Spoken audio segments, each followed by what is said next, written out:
Hey gang, what's up? Welcome back here to another edition of The Fishing Teacher, and really appreciate you guys watching today's video. And actually got a little bit extra time today, so we're gonna have just a conversation about fishing. I want to give you guys, just sort of like if we were sitting in the boat together, give you guys some tips and advice that's going to help you become a better angler quicker, based upon the experience I've had in fishing, talking to other people, and some stuff that's worked for me. So I think it's going to be worth your time to listen to this for a little bit. It may help you out down the road sometime. Real quick, guys, before we get started, I wanted to invite everybody to check out our virtual lessons we do at fishthemoment.com. I'll put the link in the description to that. And these are lessons that you can book an hour-long Zoom call with me. Excuse me. And we can go over anything you want to go about over in fishing, techniques, lakes, whatever like that. So I'll put the link in the description again if you guys want to check that out. It's a good way to support the channel. Much appreciated.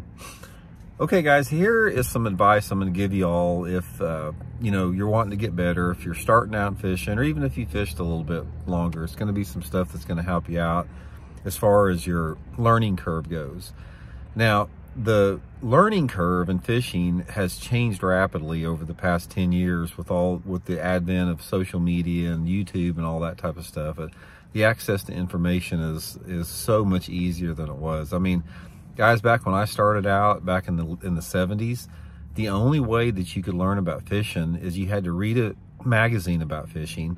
And normally there wasn't that much information, because the only information that came in fishing magazines pretty much were outdoor writers that thought they were better than what they really were. And then fishing with somebody. You had to fish with somebody that knew what they were doing. So you can see it took forever to get good as an angler compared to now. But what I want to talk about today is not relying on those shortcuts as far as if you really want to get good. Now, here's the process in 2023 that you can do to really get good quick, and it depends on how motivated you are. I mean, everybody has different time, how much time they can put into it. You know, we're all busy in life. You may have a family that you don't have that much time to put into fishing, or you may have a lot of time to put into fishing. So everybody's situation is different. So the first thing that's going to help you out is in the free moments that you have. If you got some free moments that you want to dedicate to learning about fishing, there's nothing that's going to beat YouTube. YouTube, literally anything that you want to know, a topic on fishing, you're going to be able to find it on YouTube. I think that's probably why you're here on this channel. So that is one of the #1 resources to that. But what I want to preface that with is that you can't get focused and locked in onto the thing to think that just because you watch a lot of YouTube videos and you watch a lot of tournament videos or whatever, that you're going to be getting better at fishing. Because guys, nothing can replace time on the water. It doesn't make any difference how much you know about technique and patterns and stuff like that until you are actually on the water, and until you apply it in real life. It's never going to equate into success for you out there. So here's some things you can do with that as far as putting all the things that you learn into practice that's going to help you more than anything else. #1 thing, guys, the #1 thing is you've got to become as good as you possibly can be as casting.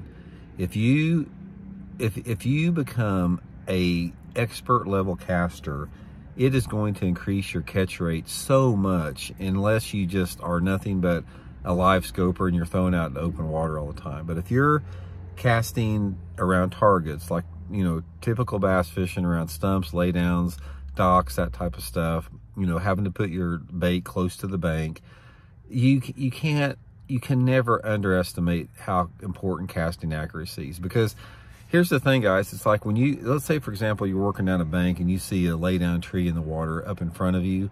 A lot of times, if you miss that far on that tree as far as where you want to put your bait, you're not going to get the strike. If you're running a spinner bait down the side of a tree or something like that, and you cast it 8 inches, you know, away from the tree, you may never get a bite. You may have to cast it 2 inches away from the tree. So being able to put that lure where you want is so critical, especially on techniques like pitching and flipping and skipping.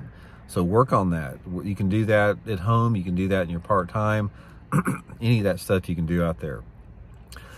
The second thing that you have to do with that is try to spend as much time actually on the water as you can, because here's what happens when you're on the water, because you pick up subtle things that you don't see in videos out there. You pick up, you know, how the wind feels on your face and different type of wind directions and the sunlight angle, exactly what that means, how much shade is getting thrown off of a bank, current levels, how the wind is generating current, how the you know, just the general current flow overall, how, you know, swift it is or how gentle it is, how it's positioning eddies around objects, that type of stuff.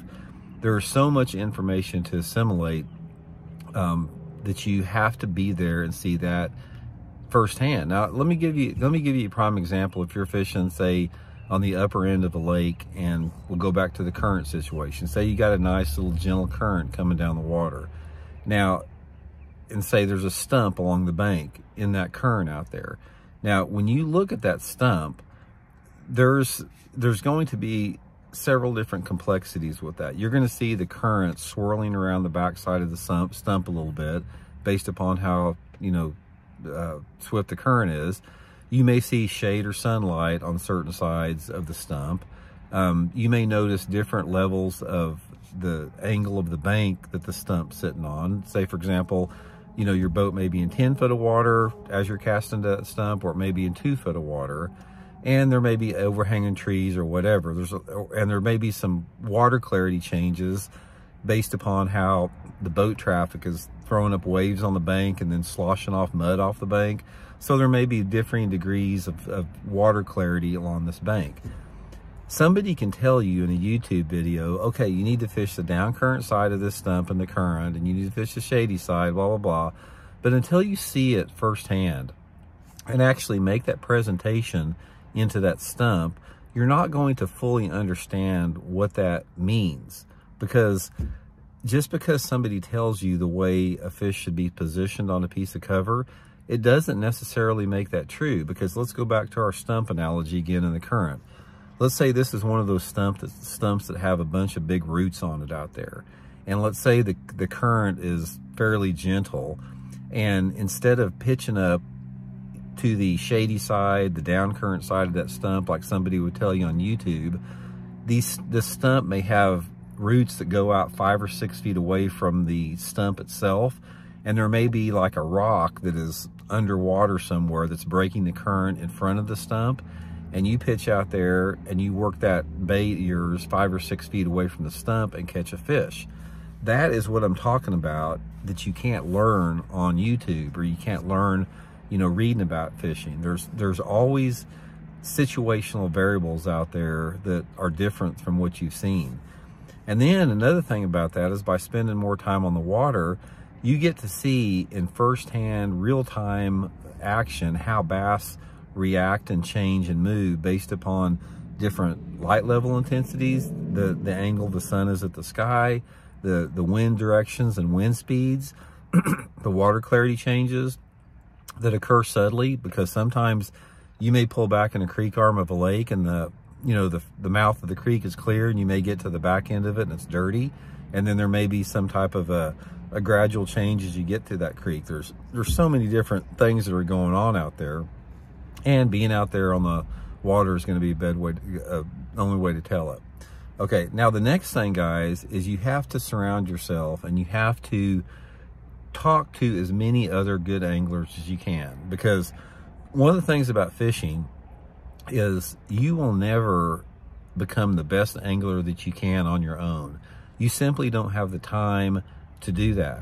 So you have got to bounce ideas off, and you got to talk to other good anglers out there to get their perspective, because every fisherman out there approaches a body of water differently. And if you can get somebody that you can trust, that you can talk about fishing, they're going to give you some ideas, and you're going to give them some ideas that you might be able to incorporate in the way that you fish, and learn a lot with that. Don't ever get stuck in to think that you're going to be this lone wolf and you're going to figure out everything on your own, because you're not.